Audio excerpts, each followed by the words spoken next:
Yesu Kristo. Amen.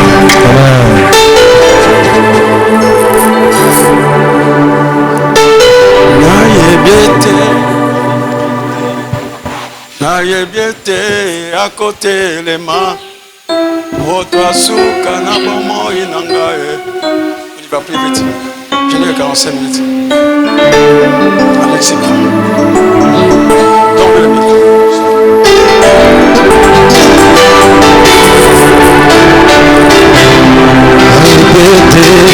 À côté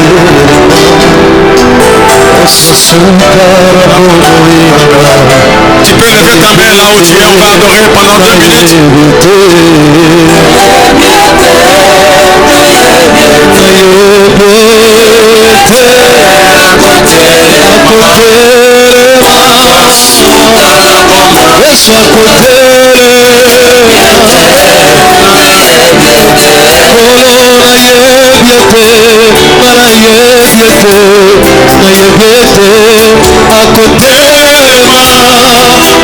Je sais,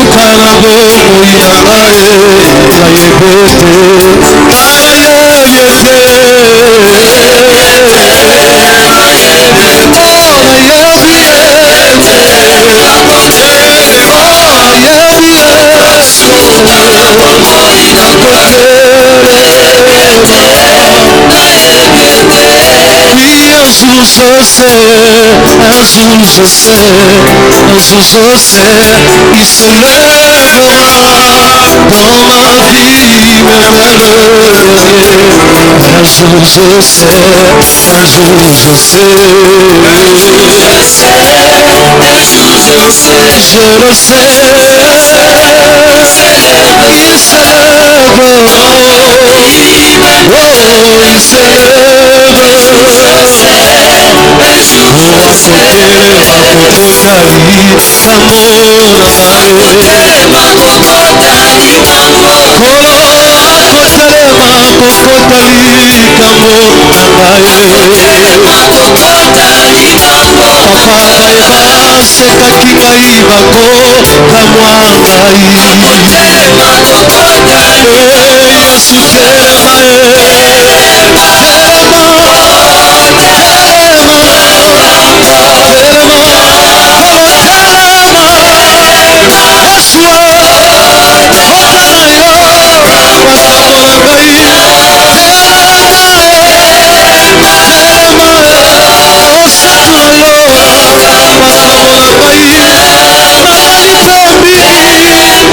Dieu notre Père Céleste, merci pour le souffle de vie que tu nous as donné, Père. Si nous sommes debout ce matin jusqu'à cette heure, Seigneur, c'est par ton amour et par ta grâce. Nous voulons te recommander ce moment de ta sainte et divine main, Père. Excellent Esprit de Dieu, j'ai besoin de toi. Que je disparaisse, diminue, que toi tu apparaisses. Utilise-moi comme un canal par lequel tu vas nous parler tous ce soir.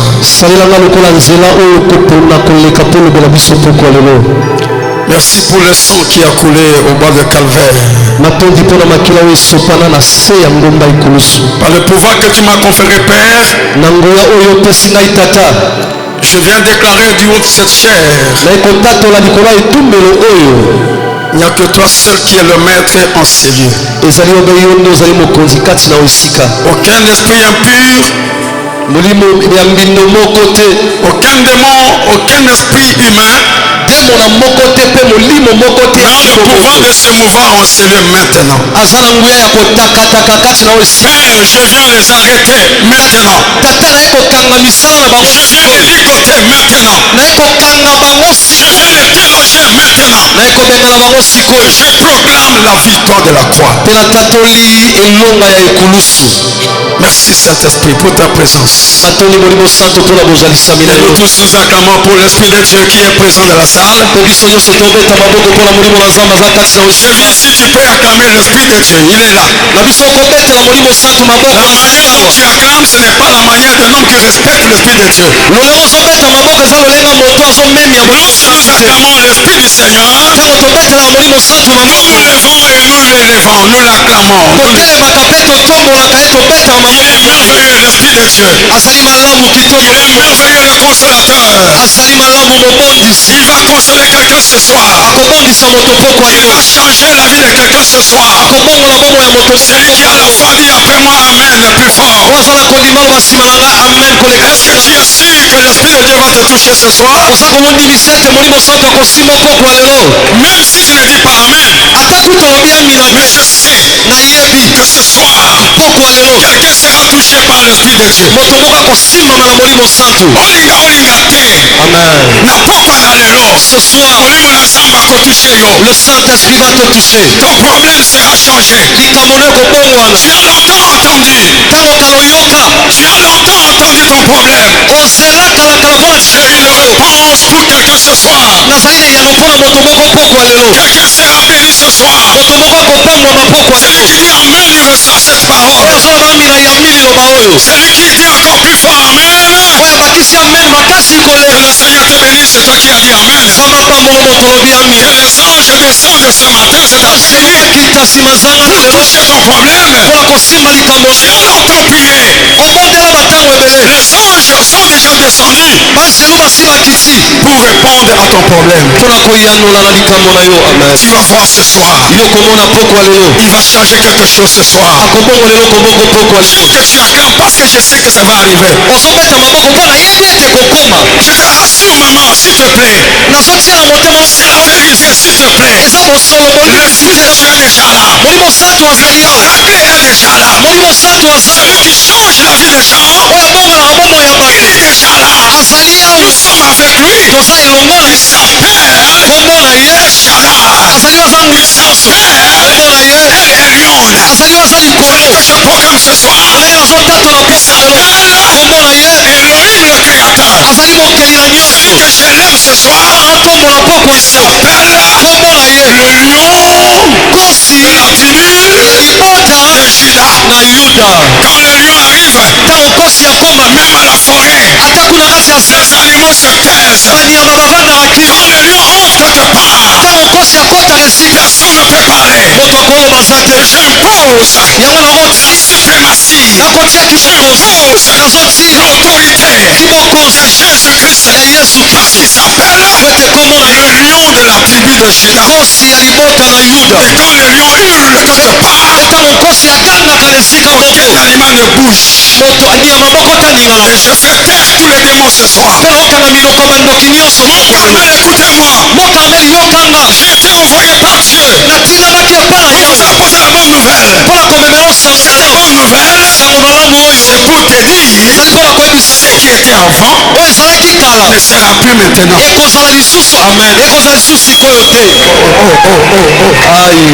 Est-ce que je parle au ministère du combat spirituel, moi? nazoloba na etonga ya lotombo etumba. Est-ce que je suis dans ma maison, moi? naza na kati ya ndako na ngai. Papa Kembolo, est-ce que je suis dans la maison de mon papa père? kembo naza na ndako ya tata na ngai awa. Papa aimé, est-ce que je suis là? papa eme naza na ndako ya Est-ce que je tata. peux voir les gens? nakomona bato awa. Je t'apporte la bonne nouvelle. naomema osango Ce malamu qui était avant oyo ezalaki ne kala sera plus. ekozala lisusu te. Même vous là, vous ne pouvez pas me dire ça. Même toi là, je répète encore. nazobalisa Ce qui lisusu était avant oyo ezalaki ne kala sera plus. ekozala lisusu Les te. choses changent. makambo ezobongwana. Les choses changent. makambo Dis à ezobongwana. ton frère. yebisa Les mokili choses changent. makambo ekobongwana. Makambo ezobongwana mama. makambo ezobongwana. Oyo ozomona awa lelo. yes Makambo eza mosusu. haleluya Molimo santo alingi asala makambo mosusu. haleluya Moto moko alobi amen na bien te, amen na bien te. amen amen amen Qui abe amen na moto oyo aza nzambe te. amen amen amen amen amen. Sifemsi baza wapi? bamama baza wapi? Papa premier baza wapi? Ata sifle nazoyoka te. Ata molongo nazoyoka te. Alléluia. Est-ce que toza liboso ya nzambe mama olandi Est-ce que je suis devant les enfants de mon Hollande ou je suis dans une église locale? Moi je sais, dans une église locale, on ne me sent pas comme ici. Lorsqu'on parle de Jésus, c'est différent. Je suis un apôtre. Je viens de loin. Je t'apporte la bonne nouvelle. Je suis fils de papa et maman Hollande. Je t'ai préparé dans une moule spéciale. On m'a façonné. Maman Hollande m'a façonné. Partout je pars, le Seigneur fait des miracles. Et je pars dans ma maison ce soir. Quelqu'un dit que ce soir, ça va changer. Ça va changer.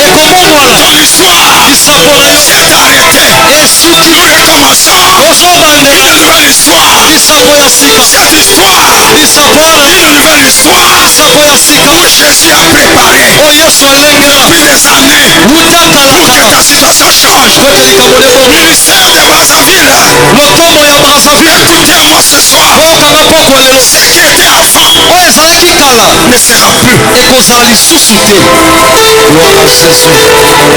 Écoutez-moi. Ce qui était avant ne sera plus. Pendant ce séminaire, il y a des choses qui vont se passer. Il y a des choses que tu vas entendre. Tu n'as jamais entendu depuis que tu es au combat. Il y a un témoignage qui va te parler. Il y a des choses qui vont se passer ici. Il y aura des miracles ici. Il y a des miracles ici. Quelqu'un qui va voir. Il peut dire Amen plus fort. Laisse-moi te dire, nous sommes à la deuxième dimension du combat. Amen. Nous sommes à la deuxième dimension. La première dimension, nous avons fait notre délivrance. Mais maintenant, nous voulons monter. Fais comme ça, fais comme ça. Nous avons la grâce ici à Brazzaville. Là où maman va commencer le ministère. Et nous sommes venus encore. La deuxième dimension. Fais comme ça, la deuxième dimension. Mafuta ya sika. Mopepe ya sika. Makambo ya sika. Makambo ya kale esili. Mamasi asepesi biso. Abi mokolo kokufa. Mwana moko ya molimo nde akotelema akozwa ministere ekoyebisa yo maloba wana mafuta eza likolo na biso.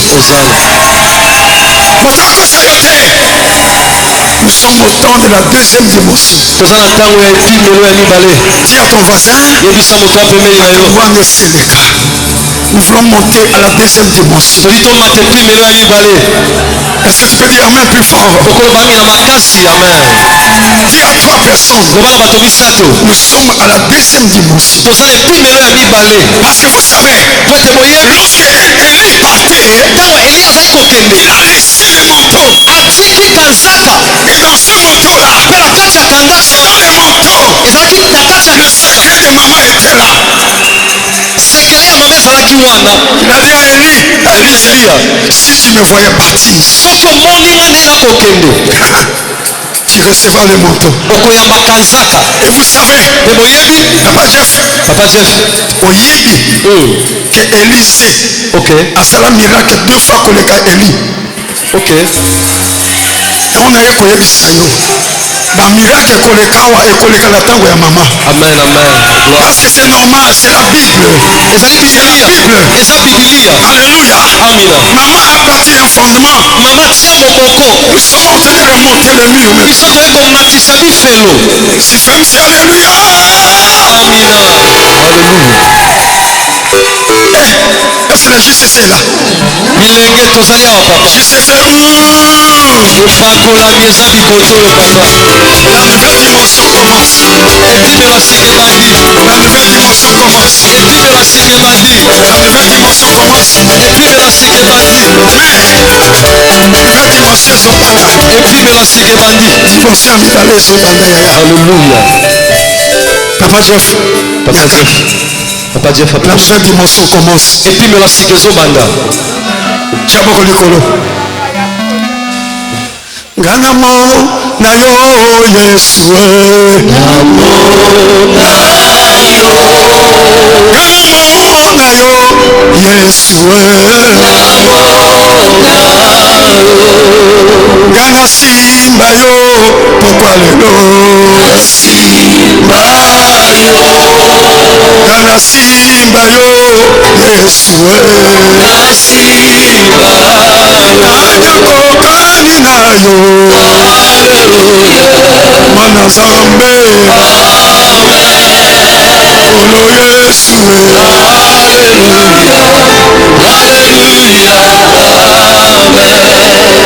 Soki na moni molimo mosantu kosala sokotali molimo na Nzambe lelo sikola loboko na yo papa na ngai olo Yesu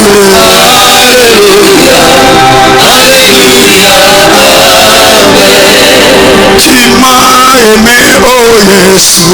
Tu m'as aimé, oh Maranatha. Jésus, tu m'as aimé, oh Yesu. Mwana Nzambe.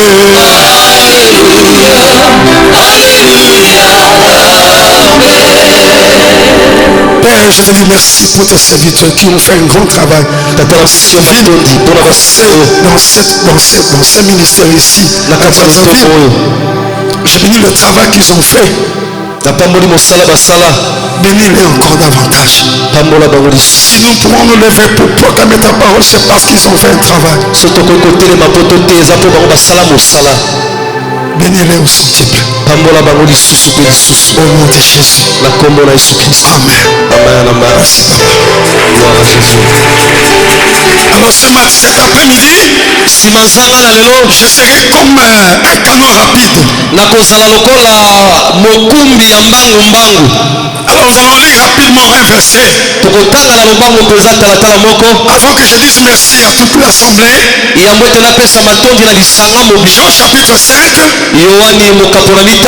À partir du premier verset jusqu'au verset 11 ou 12. Jean 5 de 1 à 12 rapidement. Jean 5 de 1 à 12, je lis au nom de Jésus. Amen. Après cela, il y eut une fête des Juifs et Jésus monta à Jérusalem. Or, à Jérusalem, près de la porte des brebis, il y a une piscine qui s'appelle en hébreu Bethesda et qui a 5 portiques.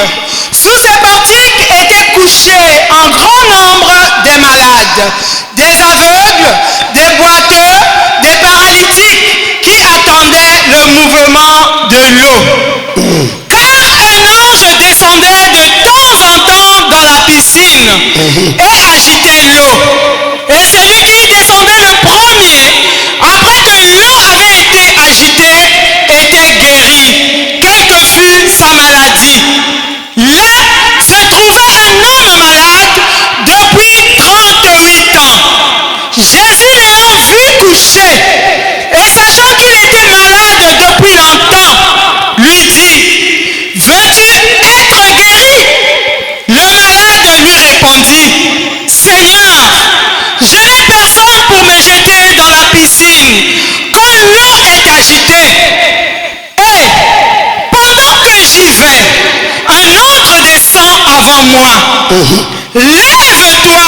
Lève-toi, lui dit Jésus. Prends ton lit et marche. Arrête là-bas, maman. Acclamons la parole du Seigneur. Amen. Amen. Je voulais dire merci à l'apôtre Papa Itoa, le ministre. Parce que c'est lui qui a autorisé que je sois là. Amen. Salabo. Toujours dans le séminaire, l'anda témoignage est très bien. Dit okoyeba vérité ya vie na yo. Parce qu'il a promis que tu es au deuxième niveau, il y a ministère. Je te promets que nous sommes en train d'atteindre la deuxième dimension du ministère. Je suis arrivé à Goma. On m'a reçu par une famille d'accueil. Et là, je vois des jeunes gens de mon âge. J'étais au moins 400. Je pose la question à celui qui m'avait reçu. Il dit, il y a beaucoup de jeunes gens ici, qu'est-ce qu'il y a? Demain, il y a un test. On cherche 4 jeunes garçons. Ceux qui vont réussir, ils vont aller faire le cours de pilotage aux États-Unis. Je dis, ah, comme ça, je ne pars pas demain à Bukavu, je vais faire le test. Et j'ai commencé à préparer avec eux. Le matin, on a fait le test. Et je suis le lendemain matin, je suis reparti vers Bukavu. Quelqu'un m'entend ce soir? Alléluia. Amen. J'arrive à Bukavu pendant une semaine. On me reçoit par la famille. Et on appelle mon oncle. Écoute, il s'appelle Jean-Marie. Jean-Marie. Son fils là qui est passé par ici, il a réussi au test. Il est le premier de tout le monde. Fais tout le ramener pour qu'il puisse voyager aux États-Unis. Vous savez, à notre époque là, il n'y avait ni phonie, il n'y avait que des téléphones de fil, téléphones en fil. Amen. C'est comme ça qu'on va me ramener à Goma. On fait des formalités, tout. Et on devait monter dans un avion pour aller d'abord au Kenya. C'est là qu'on devait faire le cours de langue. Et après, 6 mois après, on allait partir aux États-Unis. On nous amène un petit porteur de 6 places. Et je suis monté dans... Il y a 2 pilotes et puis nous les 4, nous étions là, nous sommes montés. On a survolé le lac. Pendant qu'on était au-dessus, moi j'ai commencé à trembler. J'ai commencé à vomir. Et après j'ai perdu connaissance.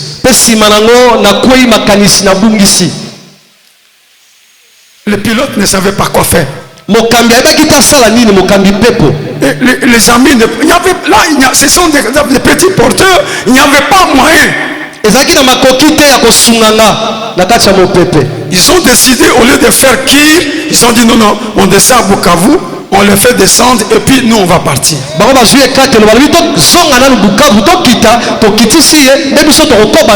atterrit à Bukavu, on me met sur une civière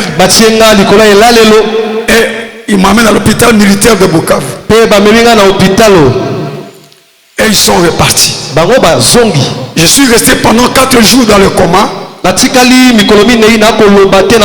ne savais pas là où j'étais. 4e jour, je me relève. Je regarde. Où est-ce que je suis? Et les médecins sont venus rapidement. Il s'est réveillé, Et je vous épargne le détail. J'ai retrouvé la famille. Mon oncle est venu là-bas, ils m'ont pris.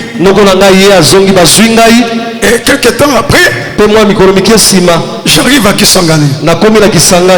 Pendant que je suis à Kisangani, je sentais une force qui me demandait d'aller au village. Alors, mon grand frère qui était avec moi, il était avocat. En passant, je vous dis que nous sommes 67 enfants, n'est-ce pas? Je suis né d'un père de 67 enfants et plusieurs mamans. Et l'aîné là, il est décédé en 2019. C'est moi qui suis resté l'aîné aujourd'hui. C'est lui qui me suivait. C'était un directeur à l'OCC, il est décédé en 2022. Azaki mokambi na OCC akufaki na 2022. Amen. Amina. Dans la langue, j'ouvre une parenthèse. Dans cette famille où je suis né, personne ne peut dépasser 65 ans. Mon père est mort à cet âge. Mon grand frère est mort à cet âge. Tout le monde, ils sont partis avant 65. Quand j'ai eu 65 ans, mes enfants sont venus me dire, papa, mais c'est ton tour. Je leur ai dit, la loi là, la loi ne me concerne pas. Amen. Je dis à quelqu'un ce soir, la loi de ta famille, quand il y a des morts en cascade, ça ne te touchera pas. Amen. Je crois que papa me connaît, mon petit frère. Un grand directeur. Il a laissé des maisons et des voitures, des histoires impossibles. Il est mort comme ça. Et moi, votre frère, à cause de maman Olangi, à cause du Dieu de papa et de maman Olangi, je suis en vie aujourd'hui. Je suis en train de sauter comme un jeune de 35 ans. Amen. Alléluia. Amen. 69 ans. Wow. Mais dans 69 ans, mais je suis encore couru. Gloire à Jésus. Alléluia. Amen. Et on a bêté un coup de pied. Ok. Ok. Donc il y a sa famille dans la coup de pied. Tout sorcier de ma famille. Ah ma cambre c'est que zoya. Il ça mon nigga ma cambre c'est que ça. Ça goya. Toko bête ba coup de pied. Ba côté le matin. Toko bête ba matin ba côté le matin. Ça va coup de pied. Ok. Oh na oki amena mutu mo côté. Amina. Na oki amena mutu wana te. Amen. Et ça voisin. Deuxième dimension bandit. Deuxième dimension bandit. Coup de pied au banda. Oyo nyoso akanga fina ngai face à nini. Ah nazoka yote. Il face à la nini. Coup de pied. Toko bête ba coup de pied. Ba coup de pied papa. La télévision nyonso ya pamene bazo tala biso nazo pas angolelo coup de pied. O ba télévision ba chiaka pona ko suivre ministère o awa na chema kolo awa ba TV nyonso zo pasuka e nazo pasa yango amen ne nazo sala bo zo pasana amen on dit mais nga nazo sala solo zo pasana yeko pansa na ye pona pansa amen nga na ye ko saka na ye côté ya te na ye ne ko pansa oh, dis à ton voisin, cet homme-là, il ne connaît pas péché. Tout ce qu'il connaît, c'est frapper les démons. Ah,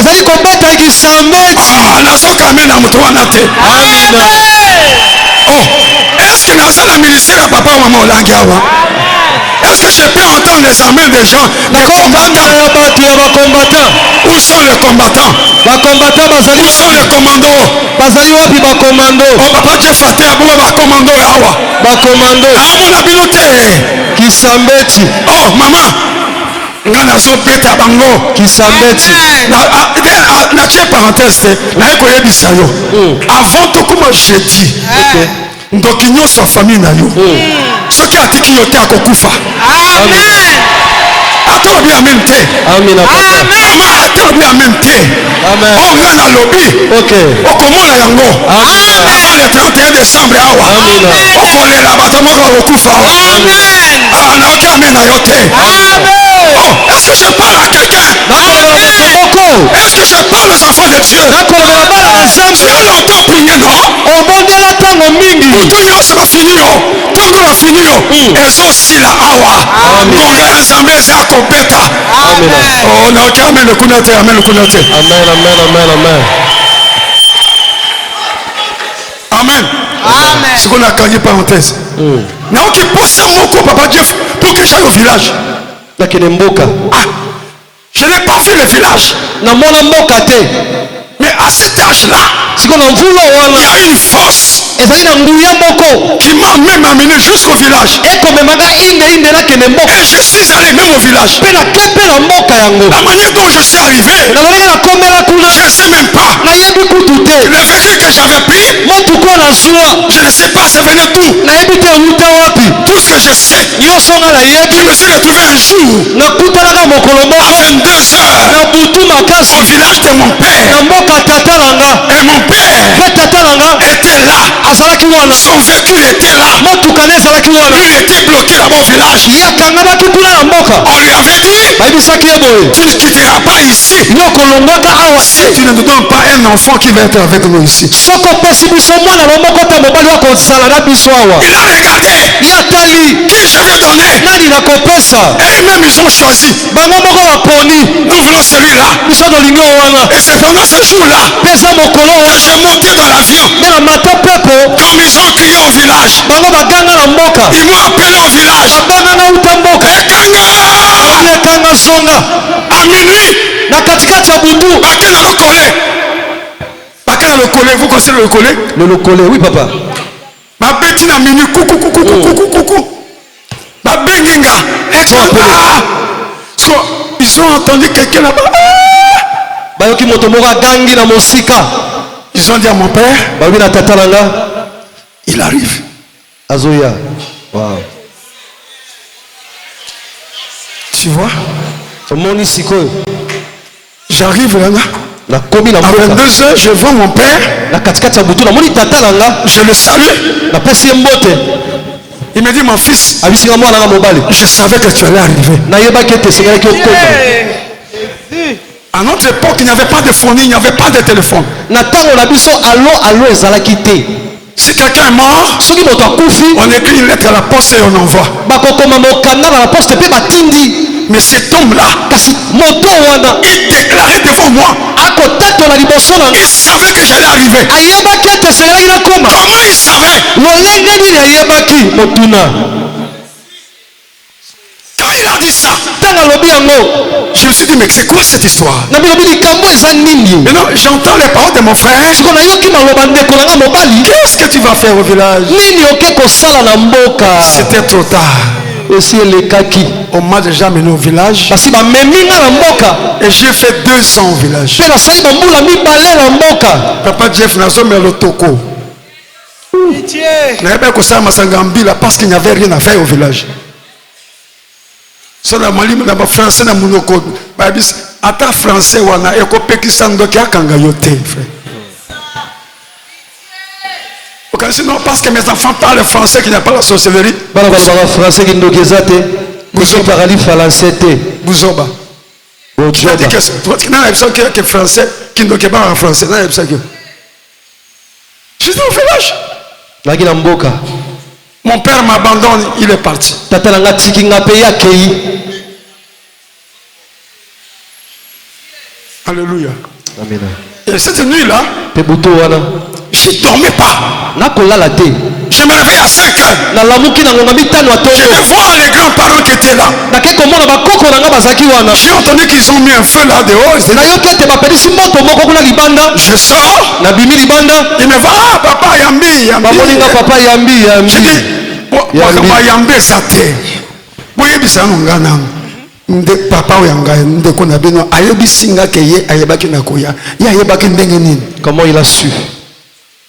Ayebisi nga bi eza papa na yo te, c'est pas ton papa, c'est nous qui t'avons appelé. Eza biso nde tobengaki yo, eza papa na yo te. Pendant que je me fâchais là, ntango wana kotomboka wana je vois la tante paternelle, namoni tata mwasi na ngai ya elle kotala venait me papa prendre par la main, aya sunga na loboko elle dit c'est moi qui t'ai appelé. abi ngai nde nabengaki yo. Et nous sommes entrés dans sa chambre. Mpe tokoti na suku na ye ya kolala, Nous sommes assis. tovandi na suku na ye. Il me dit, ayebisi nga boye, toi tu es têtu. yo oza moto makasi Je mpenza. t'ai appelé 2 fois, tu n'as pas répondu. nga nabengi yo mbala mibale yo ndima te. Je dis mais comment appeler comment? ayebisi yo benga nga lolenge nini? Il dit je t'ai appelé, attends, il dit attends. abi nabengi yo zela. Il met la main sous le lit, atie loboko na sa mbetu, il va sortir un vase de terre. abimisi meki moko ya mabele. Il me dit toute la famille est ici. abi libota nyonso baa na kati ya mbeki oyo. Tes premiers cheveux sont ici. suki na yo liboso moto eza na kati awa. Ton prépuce de la circoncision est ici. Tango bakata yo ngenga poso ya ngenga ezali awa. Tes premiers ongles sont ici. Manzaka na liboso bomwana eza na kati awa. J'appelle qui je veux. Na benga ka moto nga na lingi. J'ai décidé qu'on t'appelle. Benga na zwaki ekateli ba benga yo. C'est toi qui vas rester avec tout ça. Yo ndo kotikala na nyonso komona awa. Acclamons le Seigneur très fort. Beteleza me maboro makasi. Vous comprenez d'où je viens? C'est pourquoi je vous ai dit, le thème de ce séminaire est intitulé La mort qui est dans le pot. Je vais te montrer la puissance du vase de famille. Beaucoup de gens ne savent pas chercher la délivrance. La délivrance, il faut savoir quel est le canal que tu vas entrer pour avoir la solution. Tu es là avec moi. Donc demain, prends un papier, un bic.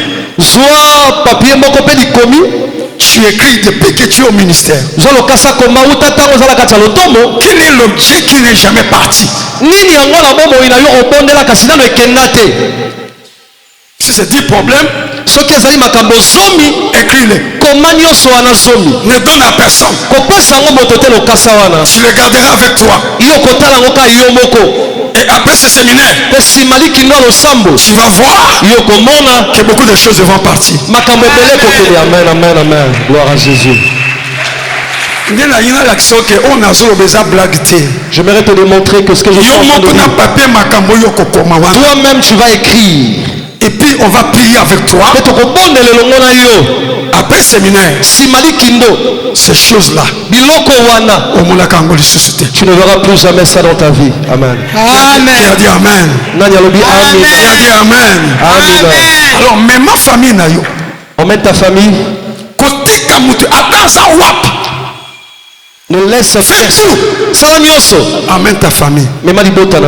Je vais te parler sur les vases. Je vais te parler comment ça se passe dans la sorcellerie. Je vais te montrer quel est le Dieu qui gère ces vases. Il y a un Dieu qui marche avec toi. Toi tu ne le vois pas. J'ouvre la parenthèse. Il y a 4 personnes. 4.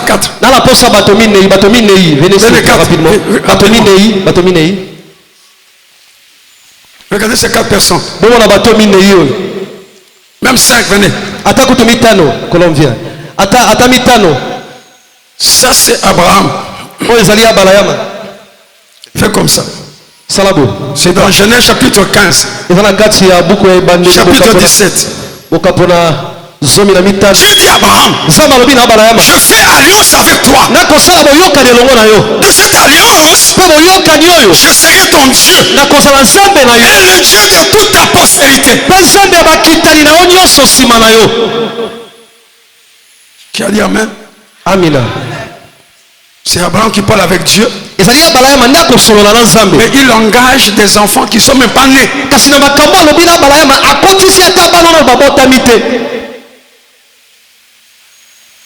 Et voilà, Abraham plus tard, il va avoir un premier garçon qui s'appelle Ismaël. Fais comme ça, fais comme ça.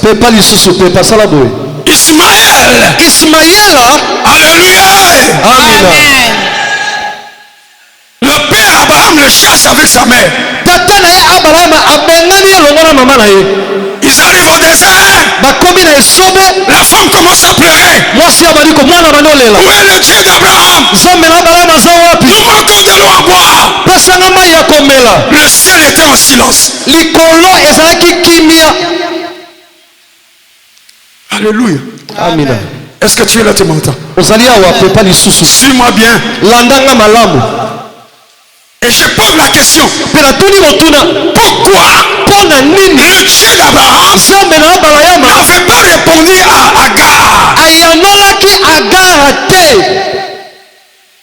Pourquoi? Parce que c'est simplement lorsque la Bible dit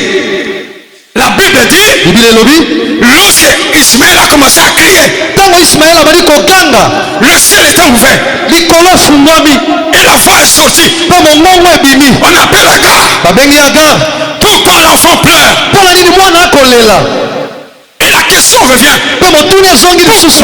Mpona nini? Lorsque Agar a crié, Ntango Agar agangi, le ciel n'était pas ouvert. likolo efungwamaki. Pourquoi seulement quand l'enfant a crié, Mpona nini kaka ntango mwana agangi, que le ciel était ouvert? nde sikoyo likolo efungwami? Pourquoi? Mpona nini? Parce que Mpo ete Agar n'était pas dans l'alliance d'Abraham. azalaki na kati ya boyokani ya Parce que dans Abraham. l'alliance avec Abraham, Po ete boyokani na Abrahama, Dieu a dit à Abraham, Nzambe alobaki na Abrahama, je serai le Dieu nakozala Nzambe de toute personne ya moto nyonso, qui aura le sang de ton sang.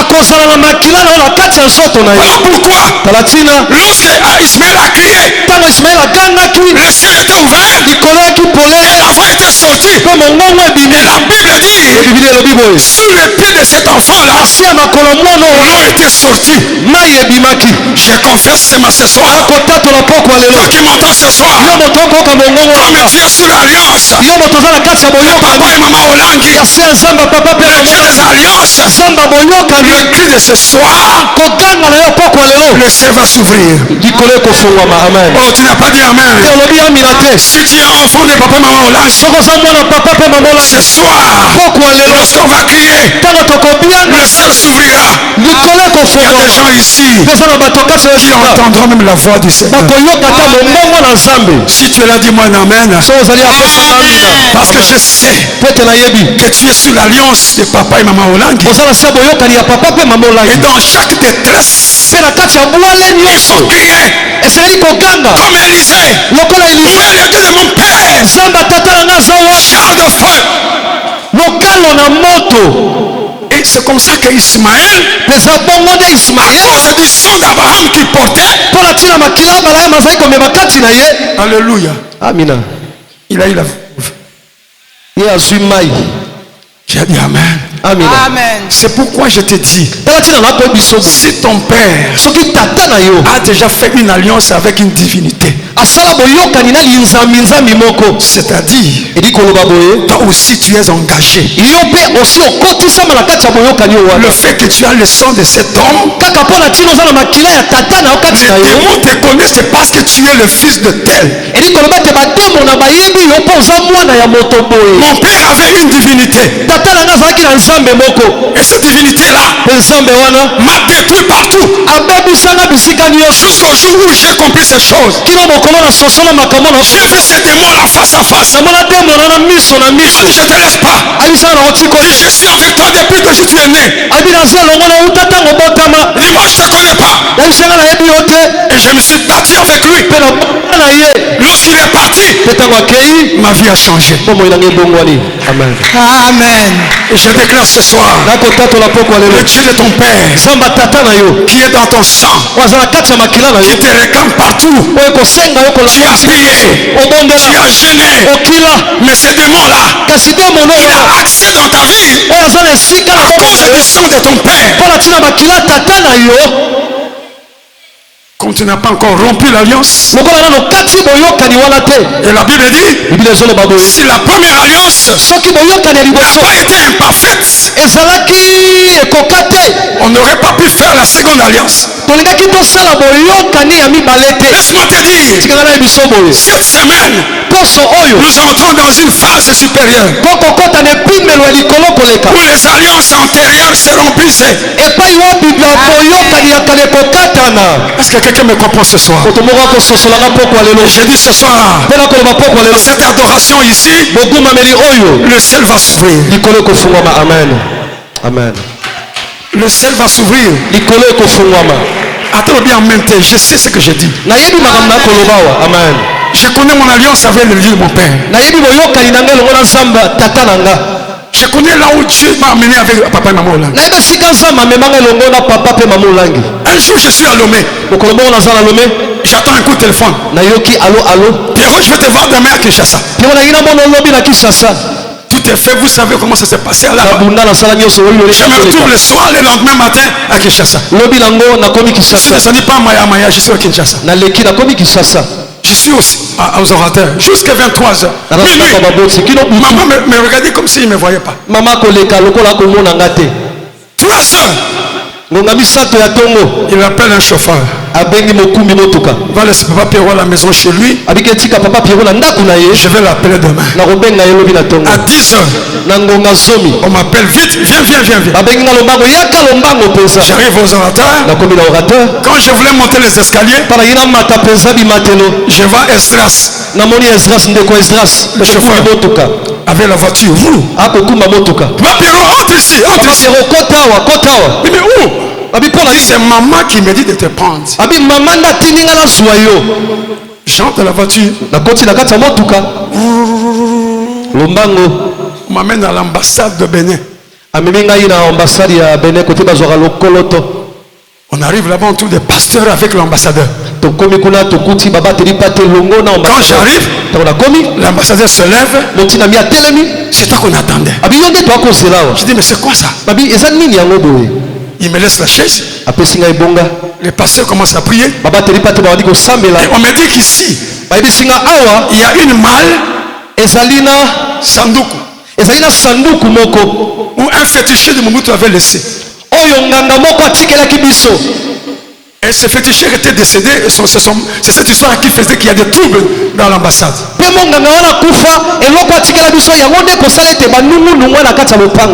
Et là, le premier ambassadeur qui avait reçu la malle, il était en prison. On l'a amené là-bas au Bénin en prison. Le deuxième aussi, il était en prison. Et le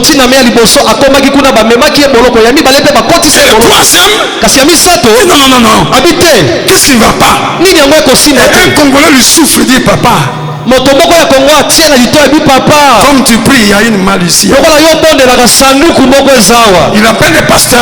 Les pasteurs ont dit non. Cette histoire-là, il faut appeler Maman Olangi. Maman Olangi n'a pas choisi plusieurs personnes. Il m'appelle depuis Lomé. Viens. J'étais une cartouche. J'étais un commando. Quand je suis arrivé là-bas, j'ai détruit la malle. Je n'ai pas le temps de vous expliquer. C'est pas pour te dire. La personne qui te parle ce soir, c'est quelqu'un qui a été rodé. Je connais les démons un peu. Je connais le pouvoir de Jésus. Jésus est au-dessus de tous les démons. Je t'apprends ce soir. Pendant ce séminaire ici, aucun démon ne résistera. Je parle à quelqu'un ce soir. Est-ce que je parle à un commandant ce soir? L'homme qui te parle, je dors. Dieu me parle. Lève-toi. Tu as quel âge? Je dis j'ai 60 ans. Dis non. Moi je te dis, tu as 31 ans. Depuis ce jour-là, ma vie a changé. Je parle comme un jeune parce que j'ai rencontré celui qui change même la vie des gens. Et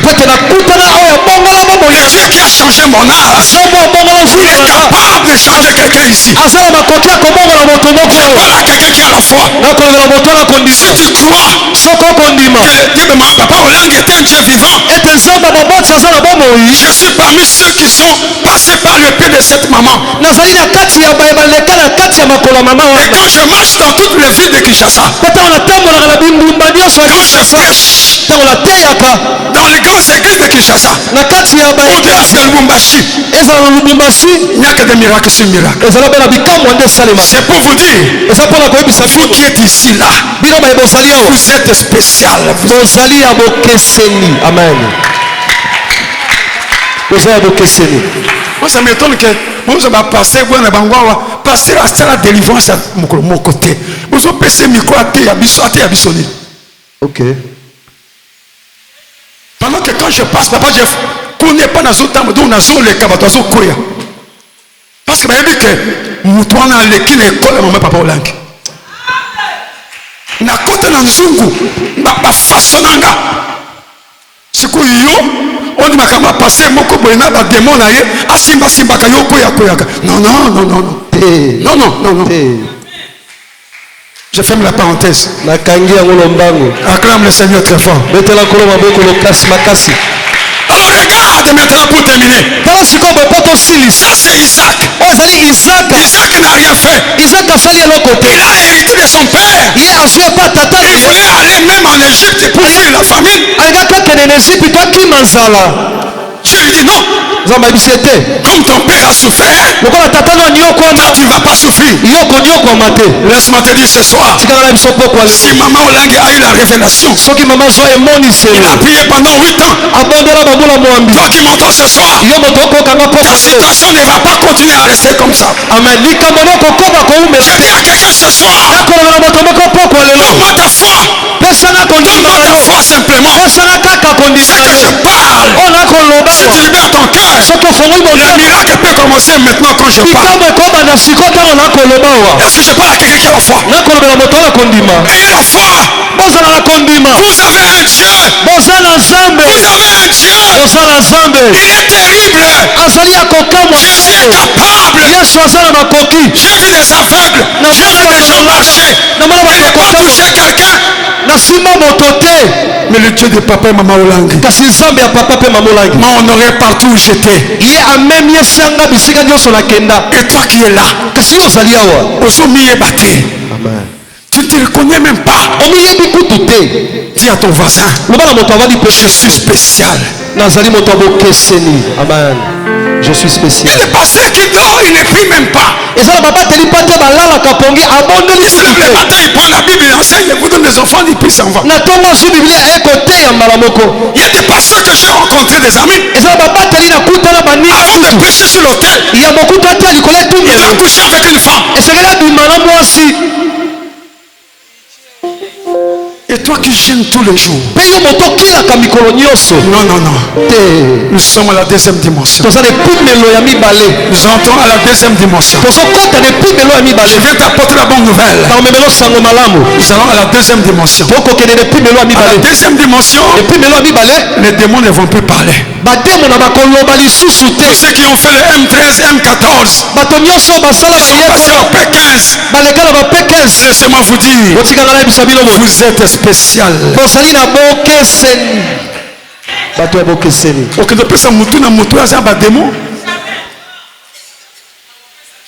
Pendant que bazolenga la biso na zoleka bato bazolenga. Tata huyo, maman Olangue asala ndenge nini? C'est le Dieu de ton père. J'ai fait l'honneur du ministère partout où je suis passé. Il y a qui cherchait ma ceinture. Et comment il ne tombe pas à l'impudicité. Il vient, il vole ma ceinture.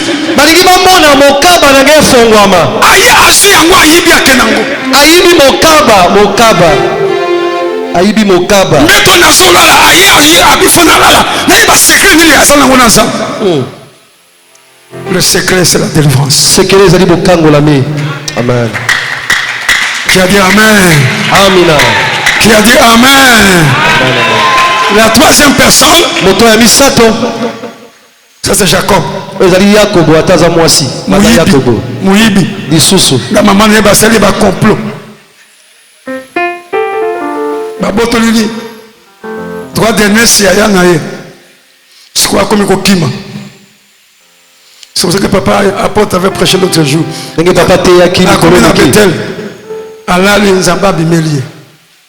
Pourquoi Nzamba Bimelaki? C'est pas parce qu'il était spécial. C'est parce qu'il était dans l'alliance d'Abraham. Amen. Dieu a dit à Abraham, je serai ton Dieu et le Dieu de ta postérité. Jacob Moïbi Nzamba Bimelaye. Tu as vu un voleur que Dieu cherche. Elle ne suit pas Dieu. Quand la grâce elle est là, Dieu ne regarde pas tout ça. Laisse-moi te dire ce soir, la repentance Dieu a déjà entendu. Tu es pardonné par Dieu. Maman Olangue elle est là 8 ans, papa. Maman a pleuré pendant 8 ans. Moi je dois continuer à pleurer. Non. Fais comme ça. Salabo. Deuxième dimension. Et puis melo ami balé. Nous devons vivre des choses que maman n'a pas vécues. Et c'est que tobika makambo maman bikate. Nous devons vivre des choses que papa Olang n'a pas vues. Amen. Tokomona makambo papa monate. Nous sommes des Élysées maintenant. Tozali ba Élysée sikoyo. Ascendez l'eau par la parole. Tokokabola mai na Zambe zawapi. J'ai prié pour quelqu'un un jour. Na bondela pour la moto. Na bondela son koyate. Na bondela. Je priais, il ne tombait pas. J'enlève ma veste. Na longoli kazaka. Où est Dieu dans Nyumbe? Zambe no nyumba zawapi. On a pas appris. Il est tombé. Le Dieu d'alliance. Zamba boyokani. Le Dieu d'Onyumbe. Zambe no nyumbe. Onyumbe c'est qui? Onyumbe za nani? Vous connaissez l'Onyumbe? Ezali koko mboka te boyebi Motuna. Boyebi te. Vous ne le connaissez pas? Nyawosho. Boyebi te. Maman Olangi. Nous l'appelons chez nous Maman Onyumbe. Wale baba tete la bako benga Maman Onyumbe. Et quand nous l'appelons, son Dieu nous revient. Je déclare ce soir le Dieu de mes pères, Dieu de ma mère, il va changer quelqu'un ce soir. Dis-moi amen et puis je termine ce soir. Plus fort amen. Deuxième dimension. Arrêtez parce qu'on n'a pas le temps. Demain on va continuer. On va adorer. Écoute, Jésus est entré un jour à Jérusalem. Il entre par la porte des brebis. Il arrive là-bas. Il trouve une piscine. Et dans la piscine, il y avait 5 hangars. Et dans les hangars, on déposait les malades. C'est comme ici, nous tous nous sommes des malades spirituels. Comme Jésus entre ce soir ici, tout celui qui a fait longtemps ici, il va avoir sa guérison aujourd'hui. Amen. Amen.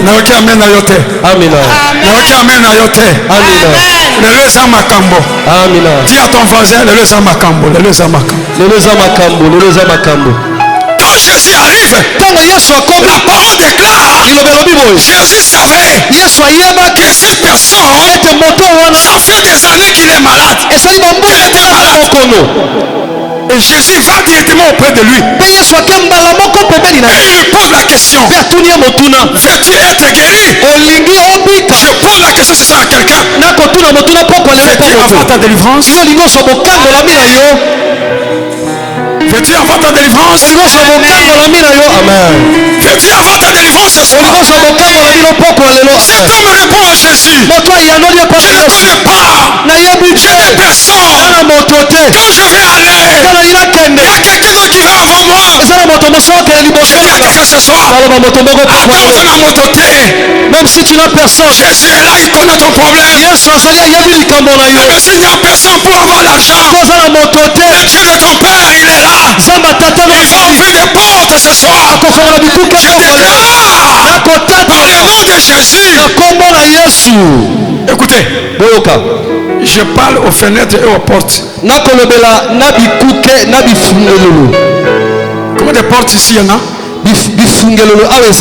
Il y a une, 2, 3 et 4. Les fenêtres 1, 2, 3, 4, 5, 6, 7, 8, 9, 10.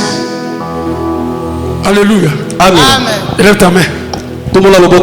Dis au Seigneur, aujourd'hui là, je dois sortir avec ma délivrance. Et je prophétise ce soir. Je parle aux portes. Porte! Écoute mon fort. Je parle de la part de Jésus-Christ. Ne fais pas sortir quelqu'un ce soir avec sa maladie. Porte! Tu as une oreille pour entendre ma parole. Tout celui qui est entré ici, qui croit que Jésus est Seigneur, qui ne sortait pas avec son fardeau, Parce que la Bible dit, venez à moi, vous tous qui êtes chargés. Je vous donnerai du repos.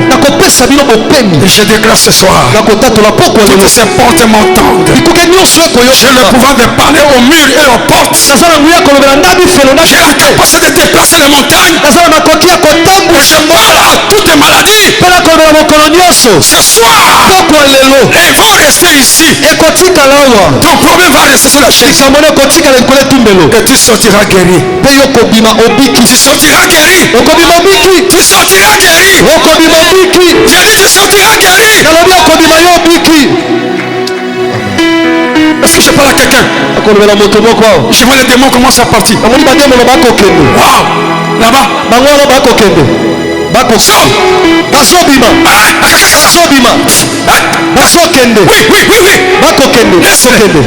Oui. Yes. Oui. Toka. Tikaye. Mais Maï. Reçois. Je vais. Libère-les quand je parle. Sors.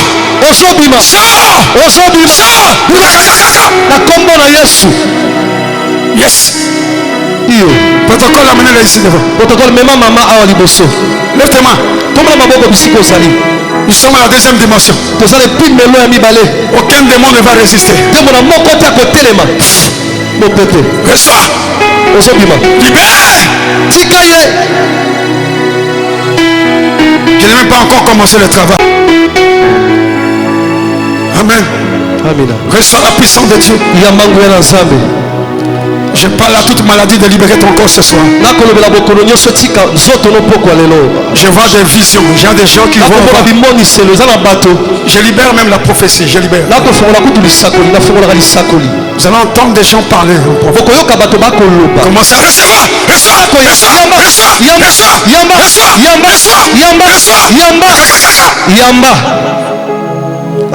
Merci Seigneur.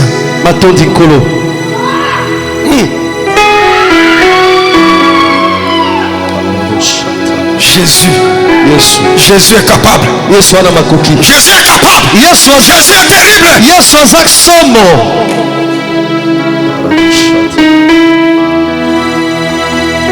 Jésus arrive.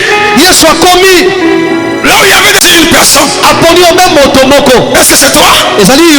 Si c'est toi, lève ta main. Il y a beaucoup de malades. Mais Jésus a choisi quelqu'un. Si c'est toi, il y a quelque chose qui arrive chez toi. C'est ta foi qui va t'amener. Mes frères et sœurs, nous avons un Dieu. Il est capable. Je viens d'apprendre que Jésus est capable. Merci papa. Aucune maladie ne va résister. Parce que je parle de Jésus. Jésus, il est là. Le Dieu de mon père. Le Dieu de Onyumbe. Il est là. Il te libère ce soir. Je parle de sucre et des hypertensions. Merci Seigneur. Reçois. Le Seigneur, il entre dans ton corps. Le Dieu de Onyumbe. Dieu de mon père.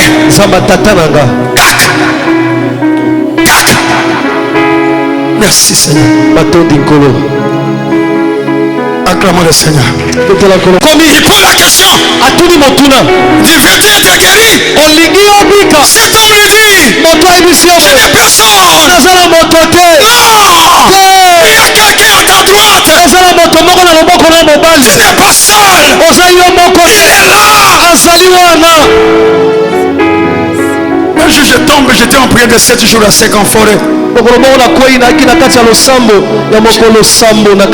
J'étais seul dans une forêt. Le 7e jour je tombe. J'étais fatigué. Il n'y a même pas moyen de prendre mon téléphone. Et ma femme ni les enfants, personne ne savait là où j'étais. J'ai simplement dit, si tu es avec moi, donne-moi la force. À la minute près, J'ai senti comme maman versait de l'eau. Et je me suis levé. Il est là à tes côtés. Il est là. Il est là. Lève ta main.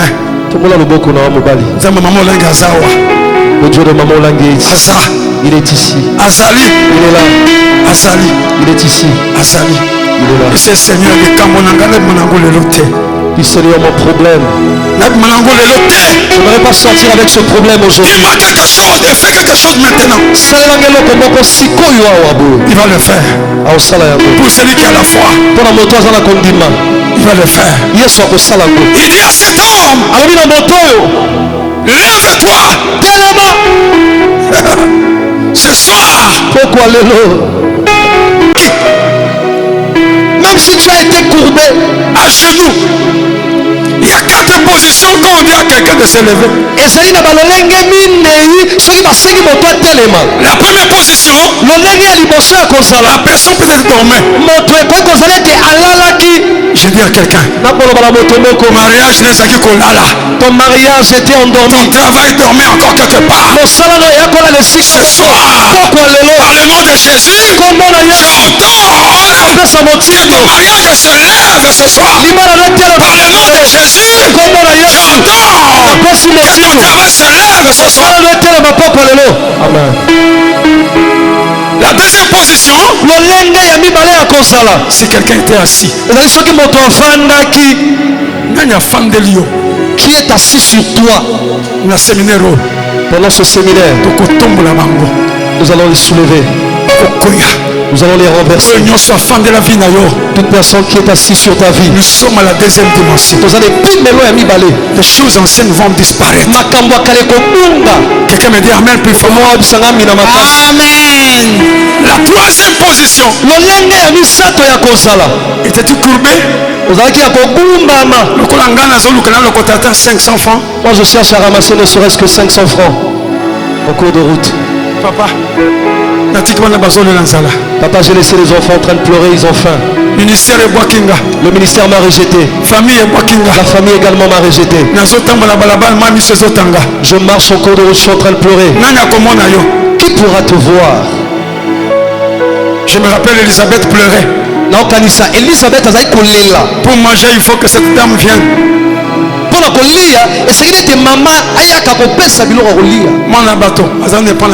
La fille d'autrui, elle habitait chez eux. J'étais courbé. Moi j'étais courbé. Le côté 500 francs. Ramasser ne fût-ce que 500 francs. Acheter du sucre pour nourrir les enfants.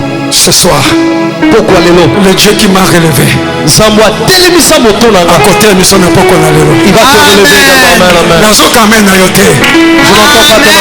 Écoutez, je prophétise, celui qui dit Amen reçoit la prophétie. Si tu crois, tu vas voir. Ta vie était courbée. Je confesse ce soir, quand tu vas sortir de ce lieu, on va t'appeler de partout. Amen. Est-ce que vous croyez que je parle de Dieu? Pas de Dieu. Parce que le ministère, je ne le connais pas comme ça. On parle comme ça au ministère. Vous sentez que la maison bouge. Vous êtes où? Brazzaville. Brazzaville.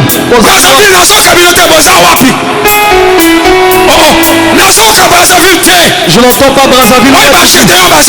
Les CDO sont où? Oh, maman Sarah Baza Wapi. Les mamans Sarah sont où? Maman Baza Wapi. Je parle encore ce soir. Si tu crois, la parole de Jésus est sur ma bouche. Toute personne qui est courbée, comme moi j'étais en train de marcher courbé. Aujourd'hui, à partir de ce soir, je n'ai pas dit demain, j'ai dit aujourd'hui, toute personne, amen, relève-toi, tellement, lève-toi.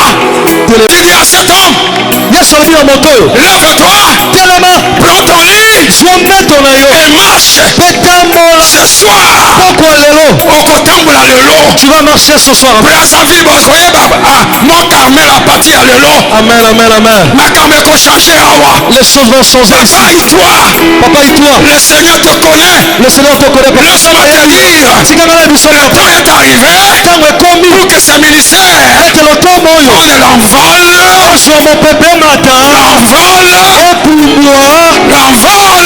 epumbuka. Jésus a dit, Yesu alobaki lève-toi, telema prends ton lit. zwa mbeto ya yo. Papa, Papa Papa Itoi, Papa